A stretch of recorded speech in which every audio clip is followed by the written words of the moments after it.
Ladies and gentlemen, please put your hands together. Maruti Suzuki's chairman, R.C. Bhargav, ladies and gentlemen, on the podium. And he's joined Very warm welcome, sir. And he'll be joined by TV9 Network's Rakesh Khar and Sudha Sananan to conduct this session. And while he takes his seat, just before his session, I was told, in the world of automobile industry, you don't CC, you RC. That is the significance of his legacy in the automobile sector in India. Over to you, Rakesh and Sudha.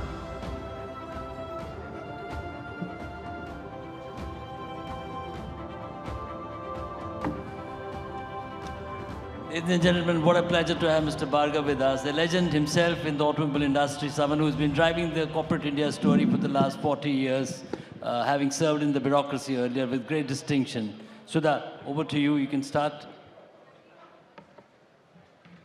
Yeah.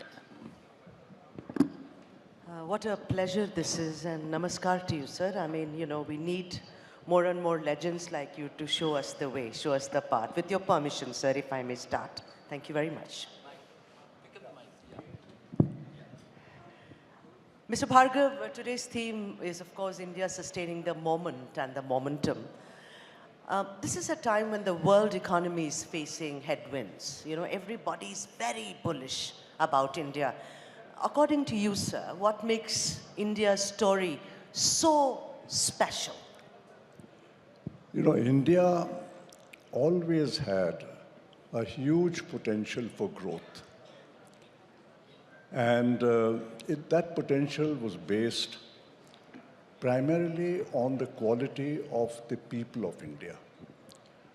I think there is no question, and nobody anywhere, I think, will question that if you look at the average intelligence of people anywhere in the world, Indians are amongst the most intelligent people that you will find on the globe. Indian people have a great commitment to hard work. If it wasn't for that, Right. you wouldn't have had the kind of resilience which Indians have shown over all kinds of adversities over centuries. Yes, sir. And if you combine intelligence with hard work, with the fact that God has endowed us with very fertile land, with a climate which permits you to grow 3 crops a year, which very few countries in the world have. We have all the ingredients for a rapid economic growth. Right. Unfortunately, it didn't happen for a long time. But why the world has become very bullish now is because over the last 10 years, the whole system has changed. And now people find that there are really no fetters on them for growing to the full potential. Mr. Bhargav, you know, obviously the last decade has been a decade of momentum, and we're all, you know, so cognizant of it. But for India to truly be Viksit Bharat and that $30 trillion target that all of us are aspired to meet, you know, it will take about 9 to 10% growth sustained over the next at least decade or more. Are we ready for that? It's good to have that, you know, aspiration and that, you know, dream to go to $30 trillion, but we haven't grown at that pace. The world hasn't grown at that pace. And how do we, you know, actually make it happen? Especially when manufacturing, which leads the global agenda in growth, is not the strongest point. Of course, there is an exception like Maruti, which you showcase. You know, Rakesh, we have to get rid of a lot of baggage which we have accumulated over 60 years. And that is taking time. And that baggage is in terms not only of the entire systems of laws and regulations and practices, it's the way we have trained our bureaucracy to function, it's the way we've trained a lot of people in this country to think Yes, of sir. how business should be done. And we are no longer able to say, at least even now, I think, that business people think more about Sir, may I keep it request close. you to hold think the more about their company's growth and they think more about the fact that they need to find ways in which they can accumulate wealth for themselves.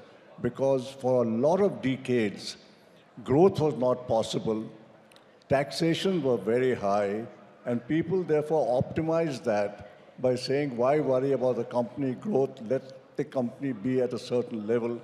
We will accumulate our wealth. I think that attitudes have to change. And I think the younger people, the younger generation in India is changing that. And that is one of the factors, I think, which will sustain us when you're saying over the next few decades. Yeah. The younger generation and their attitudes. Mr. Bhargav, you know, your book, The Maruti Story, you're talking about change and how the young will have to sustain that change. You know, you built a company. After all, a company is not built just with brick and mortar. It requires a lot of blood, sweat, tears, passion, love, etc., etc. You know, getting approvals, putting things in place.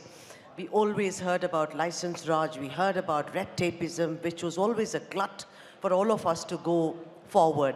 But this particular dispensation, as it were, the government and the entire system, it encourages entrepreneurship. You know, so tell us, what does the future look like for India from now on?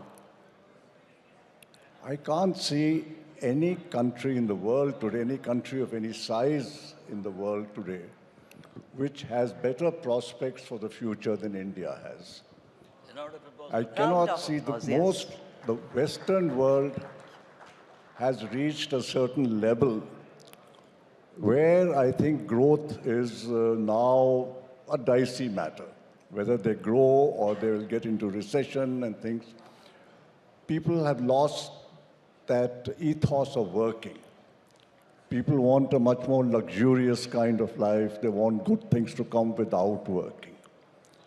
And in India today, people are aspiring to greatly improve not only their own future, but the future of their families and their children in the future. And that hunger is going to drive India forward, which very few countries can match. Brilliant. Mr. Bhargav, you know, Maruti, of course, is a great example, which we cite as a great Make in India success story. One way of looking at it is that while Maruti has been a great success, we haven't been able to truly replicate that success across sectors, not necessarily just in the auto sector. But the truth of the matter is that Maruti is essentially foreign-owned. It's a Japanese-owned company. Does ownership have a role, especially in the context of India bringing in Atmanirbhar Bharat? So, you know, how do you look at the Atmanirbhar perspective and this Make in India context, given the Maruti template? So I'm not quite sure if I have understood what you're saying. But in Maruti, I think the major factor was the fact that all of us had no other agenda except the growth of the company. We were focused on how to grow this company because whether it was Mr. Krishnamurthy, he was at the end of his career. I had left the IAS and I had joined this, so I had no other way except to try and make a success of what I was doing here. Mr. Suzuki in Japan had gambled the future of Suzuki Japan on the Indian venture, where everybody thought that this was not going to be a success and he was going to go down. So I think there was a great deal of motivation all round to do things in the right way and not worry about personal things. No, I was talking about the ownership. You know, is foreign ownership still an issue in India? You know, ownership doesn't really matter. At that time when we started, government was a 74% owner. But I found, and I had worked for long in government, that government rules permit you a great deal of latitude to do things differently, but still remain within the rules. This belief that government rules are frightfully rigid and they don't permit you to change, I think stands disproved by the fact that within the Maruti system, if you look at all that we did, and I've described a lot of that in my latest book, Impossible to Possible, we have done a whole lot of changes in the management structure, all remaining within the government rule system. Interesting. Yeah, so that. And you know, the Maruti story, I'm going back to the first book. And Sorry? the first book, the Yeah, Maruti story, story. sir, you've been always a great votary of teamwork. You thought that people-to-people contact, you know, how you interact with each other, that builds a company, takes it several notches above. With the digitization, sir, and artificial intelligence, how is it going to impact when we talk about manufacturing, product design, et cetera, et cetera? It's a new world out there. What's your opinion on that, Mr. Bhargava? You know, ultimately, in any organization, it is the people who make the difference. In a lot of organizations like IT companies and all, everybody is very homogeneous in the sense that they're all engineers and they're all technocrats and things. And so they all work more or less as a team. In manufacturing, unfortunately, we have this, I'm not sure where this has come from, but it has come that people who are less educated are not the same as us. And we have a kind of superiority complex that if we are better educated, we have all the know-how, and the people who are less educated do not have that kind of know-how. It's totally wrong. Actually, the workers in a factory, and they are about 70% of the total employees, have as much interest in or motivation, if they are motivated correctly, to improve the factory, and they have the capability of doing this because by virtue of the experience which they get by working on the shop floor.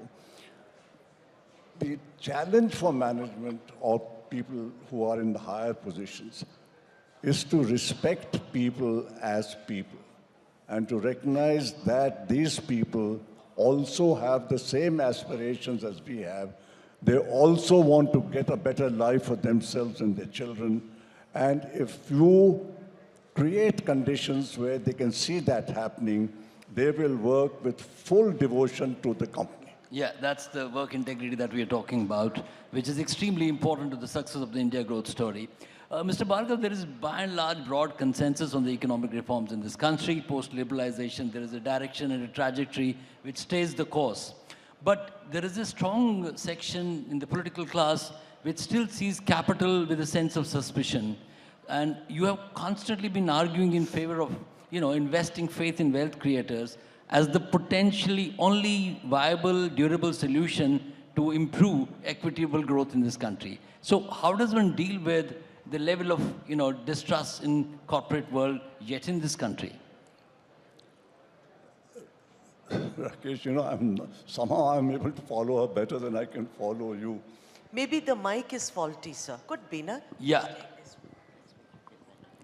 No, Mr. Bhargav, let me just, speak a little slowly. I was saying that we've come a long way and there is political consensus on economic reforms and there is a broad trajectory when it comes to the growth story. But there is still a large section in the political class which feels, even in the, which feels that the capital has not to be trusted with the same amount of, there is suspicion around capital. Private sector investments are seen as with some amount of suspicion. And you have been arguing for greater trust of faith in wealth creators. And you've been arguing, saying that that is the only way to build equitable growth in this country. So how does one solve this challenge that is coming across to the corporate world in India? See, Rakesh, we have, even when we started our development in 1950, the logic behind the system of central planning and all was that we were a resource-scarce country. That hasn't changed that much. We are still, as you're saying, the private sector is short of resources to invest. Companies are not generating enough internal resources to finance the kind of growth which is possible today. The reason for that also is that we have followed a lot of the Western practices in management. We have not developed our Indian style of management, which should be, and Indian style is basically much more frugal. If companies are managed more frugally and you avoid a lot of unnecessary expenditures, which happens because that's the Western pattern, you can actually accumulate far more resources than you think is possible. I'm talking of Maruti. We followed a very frugal management style. We have been able to finance our growth from the original 100,000 cars to 22 lakh cars, which is about 21 times our original capacity, all from resources generated internally. We did not borrow, we did not have to go to anybody for money. We will double this to 4 million, again without raising money from anybody. We don't go to banks, we don't go to the stock market, we don't go anywhere for money. And with all that we have done till now, we have 50,000 crores of cash reserves. So it's not that companies cannot have money. It's the style of management which will make the difference.